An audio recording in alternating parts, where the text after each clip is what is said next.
Hey guys, it's camera review for Burning.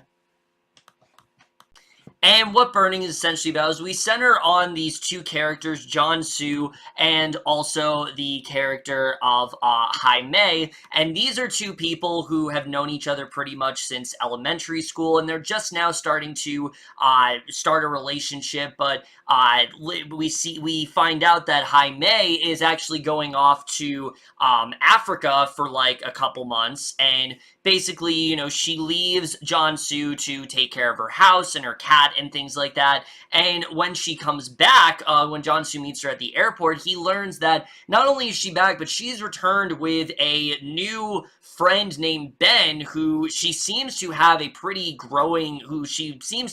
big attraction to. But as the film goes on, we see that Jong-Seo starts to realize that there's something off about Ben, and that there's definitely something that these two are hiding from him, and he is destined to get to the bottom of it, and that's really all I'm going to say. So, Burning overall, I was very interested in this film. From the trailers alone, it looked very mysterious and very intense, and I really did not know how it was going to turn out.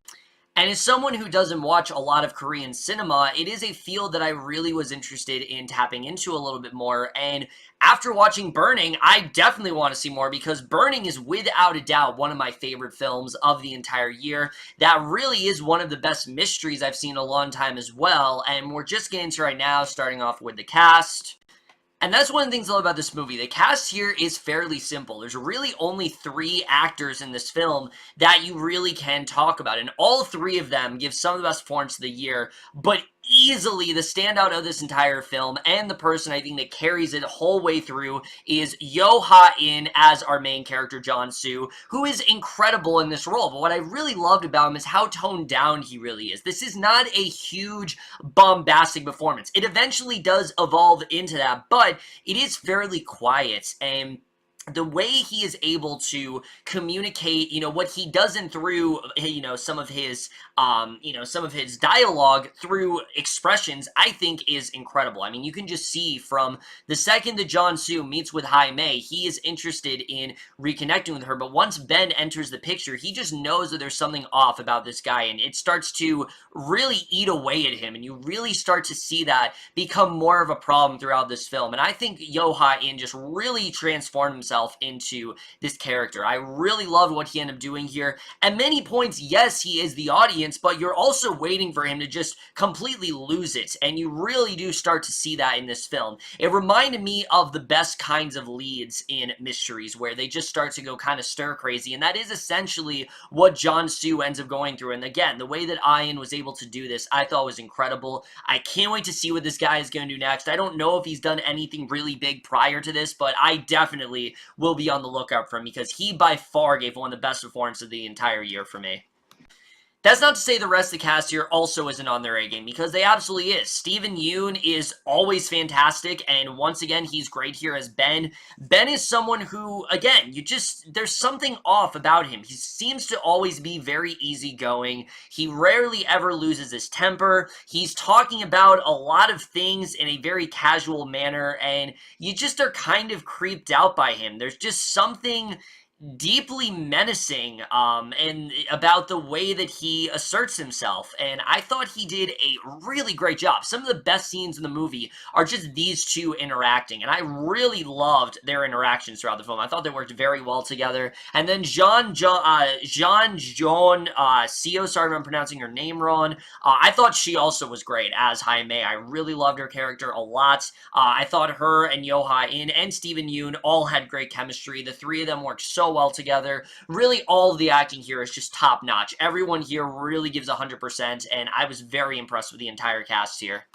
But now I really want to get to the directing and the writing, which this is when you guys are going to get at me for a second, because as much as I did love this film, I am not that familiar with Chang-dong. And I know, don't attack me. I know how highly esteemed he is as a director. I know when it comes to Korean cinema, he's held to a very high standard, and after this film, I can absolutely see that. I mean, just the way that he handles this film, it just feels so real, and that's what I think is so deeply disturbing about this film, is that you really do feel like this is an incident that could happen in real life, and the fact that he says gets it in real time. He does such a great job with that, and you can tell, while the film definitely does have elements of a romance drama, it is primarily a mystery, and he really does go about that in an incredible way. The way he goes about this film, you know, he's not trying to just, he's not trying to jump right into it. He really is very patient with his directing, and I think that was a very astute choice overall. I really loved what he did here, and like I said, I really want to see more films from after this, because I can definitely see why everyone talks a great deal about him after this film, because he really is, I think, one of the best out there in terms of mysteries. I don't know if he normally does mysteries, but he definitely should, because he absolutely knows what he's doing with them. But what really impressed me about this film is the screenplay. It's probably one of my favorites of the entire year because, like I said, it is a very patient movie, and for some, that could be a problem. The first hour and a half of this movie is basically just these three interacting, hearing certain conversations that they're having, you know, certain instances that Jaime has gone, certain escapades that she's done, her recalling memories that Jong-Seo doesn't, and it is very effective and very investing in that way, because these conversations are very interesting, and they're things that they shouldn't be important, but then things suddenly start to not connect. And the film, I think, does a really great job with setting up all of these characters, especially when it comes to the main two. I mean, the first 30 minutes of the movie is devoted to just Jong-Seo and Jaime recalling their past and them trying to get to know each other. We establish the fact that Jaime is someone who, you know, she really cares about, and we get the sense that she's someone who really cares about helping people in Africa, and, you know, that she has this cat, and there are certain things that you're just immediately really locked into. You really do get a good understanding of who this character is, and that's what I really loved about the film, is that it's not concerned with presenting a mystery at first. It wants you to care about these characters, so then when the mystery starts to take place, that's when you really are locked into it, and you're just as invested as Jong-Seo is, and you can see why Jong-Seo would be so intrigued by her. And like I said, it's not till later in the film when suddenly things that Jaime said just doesn't start to make sense, and things as trivial as a well that she fell into as a kid shouldn't be a huge deal, but it starts to, and I thought the attention to detail was just so well realized here. There really isn't a single bit of plot point here that isn't touched upon. There's nothing that is swept under the rug. There's nothing that he forgets to delve into, and I really love that with the screenplay. That's what I love about a good mystery. I love a mystery that's not just about a case. That's not just about a missing woman. That's not just about, is this guy crazy? It's all about the details. It's every single detail about these people, and those can be the best kind of character studies, and in many ways, that's really what this is. It is a character study about Jaime and Ben, but it also is one for Jong-Seo, who he really is, how he really ends up going about this, because Jong-Seo is someone who you can see is kind of lost in his life. He doesn't really have much direction. He has ideas where he wants to become a writer, and he maybe wants to work for his dad, but there's nothing really that he can consider a serious career around it, and we really get a good job of understanding who he is as well. So it's not just a mystery about who Jaime was, but it's really how Jong-Seo deals with this and what it does to him and how it affects his mental states and how he is compared to Ben. And I thought that was some of the best parts of the entire film, is really seeing the stark contrast between these two and why Jaime would be as intrigued as she is with Ben as she really is. And I really love that a lot. And like I said, the way that this really starts to escalate in the story, I mean, it gets really intense towards the end, but again, it's very patient in that way, and it requires a lot out of a viewer. And I will say this right now, if you don't have patience, you're not going to like this movie, because it really is a film that deserves your full attention, and that's something I really loved about it. It's one of those films that it's not trying to just spell everything out for you. It assumes that you are paying attention as a viewer, and those are the kind of movies that I really love, and that's one of the reasons why I enjoyed this film really, I think, as much as I did. and even a small conversation that these two end up having, Ben and Jong-Seo, a simple conversation about greenhouses turns into something a lot more, and it turns into something far more violent and hostile. And again, just the way that you can view something that at first seems so peaceful and just seems so harmless, and eventually realize the true menace of what might actually be going on, it's terrifying to think about. And again, it starts to eat away at you just like it is with Jong-Seo, and I think it just, again, is attributed to just how effective and how well written this film really is. Like I said, by far, for me, one of the best screenplays of the entire year, without a doubt. Also, the message that this film is trying to send, there's definitely a message there, and there's many different ways to interpret it. I'm not going to get into spoilers or anything like that, but this film is definitely trying to say more than what it is letting on. This is not at all a simple mystery. What you may think is going on, I don't think is actually going on, and maybe I'll do a spoiler review at some point, but the mystery itself, it's far more complex than you really would expect it to be, and I think there's a lot more going on than we really do think there is, and, there's a lot of various theories you can make, and again, I love films that are like that, that really are made to, start a conversation, and this film is very much going to do that, and I think they did a really good job with that overall. But also the cinematography here is just gorgeous. I mean, just the landscapes of, where they are in Japan, I think is extremely effective here.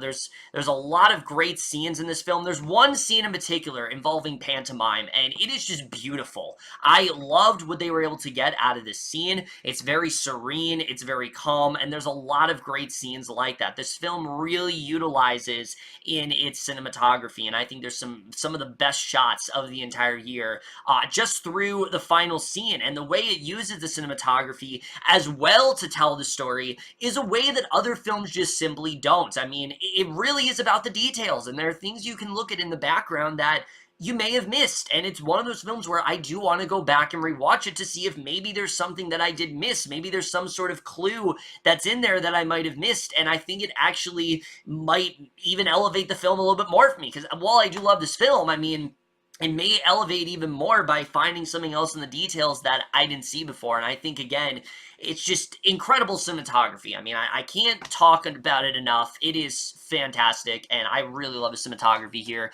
The score as well, it's very heart pounding, really does get your pulse pumping, and I really loved the score here a lot. It's very intense. It's not utilized a ton, but whenever it is used, it really is used to, elevate the tension, and I think it's used very well here, and I've really enjoyed the score.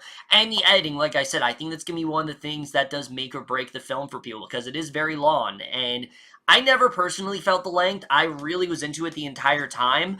There really was never a point in the movie where I was bored, but I can understand if someone isn't bored, because it is bored, because again, for an hour and a half, there's not really a lot going on. It's really just getting to know these characters, and it's not really until the film reaches its end of the second act when things really start to get moving.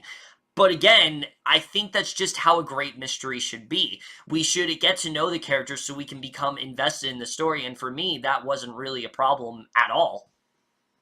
In terms of flaws with this film, when the film is this well written and this expertly crafted, it really is hard to find one. But I will admit there are a couple flaws I have here and there. One is, although I do think this film does a very good job at crafting its mystery, in its third act, there are a few repetitive scenes.